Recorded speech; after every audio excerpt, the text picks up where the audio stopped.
Please subscribe my channel, like my video and press bell icon. السلام علیکم viewers, آج کا ہمارا ٹاپک ہے عثمان خان اول۔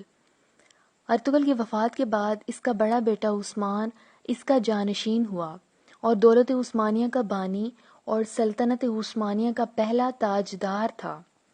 ارطغرل نے اپنے زور قوت اور دولت سلجوقیہ کے تفرق و انتشار کے باوجود کبھی خود مختاری کا دعویٰ نہیں کیا، اور چند سلجوقی امراء نے سلطنت کی کمزوری سے فائدہ اٹھا کر بہت سی خودسر حکومتیں قائم کر لی تھیں، لیکن وہ خود آخر دم تک سلطنت کونیا کا وفادار اور جاگیردار ہی رہا۔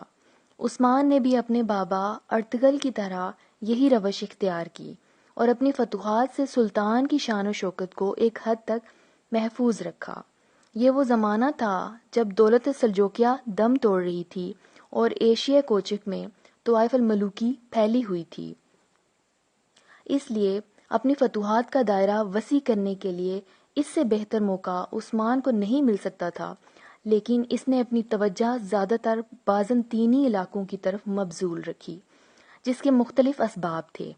پہلی وجہ تو یہ تھی کہ خود اس کی اپنی جاگیردار بازنطینی سرحد سے ملی ہوئی تھی اور بازنطینی سلطنت کی کمزوری آئے دن نمایاں ہو رہی تھی۔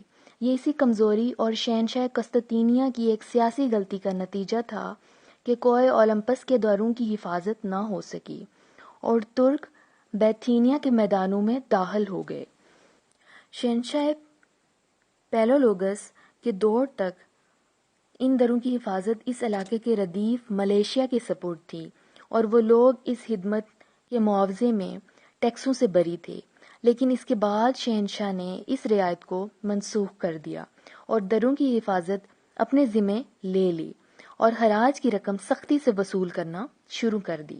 نتیجہ یہ ہوا کہ دروں کی حفاظت میں غفلت ہونے لگی اور وہ جفاکش پہاڑی لوگ محض کسان ہو کر رہ گئے، جن میں نہ کوئی جوش و خروش باقی رہا اور نہ ہی فوجی نظم و تاریب۔ بازنطینی سلطنت، جو کسی زمانے میں دنیا کی عظیم ترین سلطنتوں میں شمار کی جاتی تھی، فرقہ وارانہ جنگوں اور انتہائی بدنظمیوں میں مبتلا تھی، جس کے باعث اس میں کسی طاقتور حریف کے مقابلے کی قوت باقی نہ رہی تھی۔ ایشیا کوچک میں اس کے سابق مقبوضات میں سے صرف چند کے مثلاً بروسا، ناسیا، نائکومیڈیا اور ان کے نواحی اضلاع باقی رہ گئے تھے، جو شمال مغرب میں واقع تھے۔ باسفورس اور بحر مارمورا کے ساحلی خطے ابھی تک قسطنطنیہ کے زیر حکومت تھے۔ اناطولیہ کے باقی کے تمام علاقے جو پہلے بازنطینی سلطنت میں داخل تھے، اس کے ہاتھوں سے نکل چکے تھے۔ عثمان کے لیے بازنطینی سلطنت کے علاقوں کی طرف متوجہ ہونے کی دوسری بڑی وجہ اسلام کی تبلیغ تھی۔ تیسری وجہ بازنطینیوں سے برسر پیکار ہونے کی یہ تھی کہ عثمان کے لیے دوسری جانب قدم بڑھانے کی گنجائش نہ تھی۔ سلجوقی امراء، جنہوں نے خود سر حکومتیں قائم کر لی تھی، طاقت میں عثمان سے بڑے ہوئے تھے۔